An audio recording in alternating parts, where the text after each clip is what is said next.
एकजुटीनं पेटल रान तुफान आलया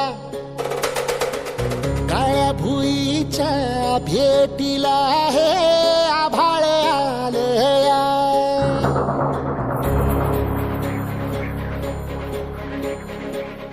नमस्कार शेतकरी बंधूंनो, ज्याप्रमाणे आपण सर्व शेतकरी बांधवांच्या हळदीच्या उत्पादनाच्या मुलाखती घेत असतो, त्याचप्रमाणे आज आपण हळद लागवड करण्यासाठी आपण हाताने मजुराने लावतो किंवा ऑटोमॅटिक यंत्राने लावतो. तर पहिले जे जुनं ऑटोमॅटिक यंत्र होतं या 2 वर्षामध्ये, तर त्या यंत्रामध्ये काय होत होतं की कुठं हळद खूप जास्त पडत होती आणि कुठं गॅप पडत होता.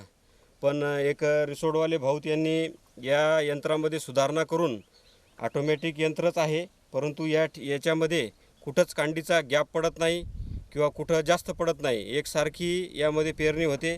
मी माझ्या डोळ्याने सुद्धा पाहिलेलं आहे. तर संतोष भाऊ भोयर कानडी यांनी हे पेरणी यंत्र घेतलेलं आहे.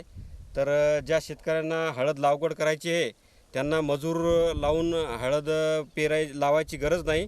या यंत्राने 1 नंबर खूप जबरदस्त हळद पडते, ते तुम्ही यामध्ये व्हिडिओमध्ये पाहू शकता. तर बघू शकता शेतकरी बंधूंनो, हे जे नवीन रिसोडवाले भाऊ सुप्रीम ॲग्रो इंडस्ट्रीज यांनी जे यंत्र बनवलेलं आहे. तर पहिल्या यंत्रामध्ये काय होत होतं, याला कुठं सेटिंग फक्त एकाच ठिकाणी प्लेट होत्या, ते खाली वर केल्या की कमी जास्त पडत होतं. पण या ठिकाणी भाऊंनी सुधारणा करून हे इथं 6, 8, 10 आणि 11 अशा वेगवेगळ्या फुल्याची सेटिंग दिलेली आहे. बेण्याच्या कांडीच्या साईजनुसार ज्यांना खूप जाड बेणे आहे ते या फुल्लीवर ॲडजस्ट करून आपण बेणं जसं म्हणलं असं टाकता येते. बेड पण व्यवस्थित पडतात आणि कुठंच कांडीमध्ये गॅप पडत नाही. आणि भऱ्या साईजमध्ये बी तुम्ही जर शेतामध्ये माती खूप झाली असेल, माती येत असेल, तर ही प्लेट खालीवरी करून तुम्ही बेडची साईजसुद्धा कमी जास्त करू शकता. त्यामुळे सर्व शेतकरी बांधवांना या यंत्राने पेरण्यासाठी काही हरकत नाही. हा आपला कुठला काही ॲडव्हर्टाईजचं माध्यम नाही आहे, परंतु मजुराअभावी आता सर्व लोक हळद लागवडीसाठी त्रस्त झालेले आहेत. पहिलं जे ऑटोमॅटिक यंत्र होतं त्या यंत्रांना माझ्या तर ते लक्षातच येत नव्हतं, पण मजुराअभावी लोक पेरत होते. आणि तुम्ही वाट्याचं जरी पाहिलं तर त्याच्यातनी मजूर कुठंतरी टाकताना जर कमी जास्त झालं, कोणाला फोन येतो किंवा कोणाचा हात खालीवरी झाला तर सारखं त्यामध्ये पडत नाही. त्यामुळे हे यंत्र जे आहे त्यानं 1 नंबर हळद पडते. तर पेरण्यासाठी सर्व शेतकरी बांधवांना काही हरकत नाही. धन्यवाद. तर कोणाला हळद पेरणीसाठी हळद पेरायची असल्यास संतोष भाऊ भोयर कानडी यांना तुम्ही संपर्क करू शकता. भाऊ, एकदा तुमचा मोबाईल नंबर सांगा. माझा मोबाईल नंबर आहे 70 28 17 69 18. एकजुटीनं पेटल रान तुफान आलया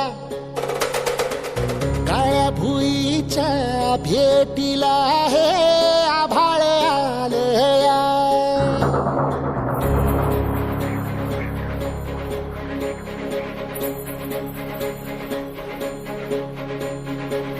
एकजुटीनं पेटल रान तुफान आलया काळ्या भुईच्या भेटीला हे आभाळ आलया. भेगाळ माय मातीच्या ह्या डोळ्यात जागली आस, घेऊन हात हातामंदी घेतला लेकरांनी ध्यास. लई दिसानी भारल्या वाणी शिवार झालं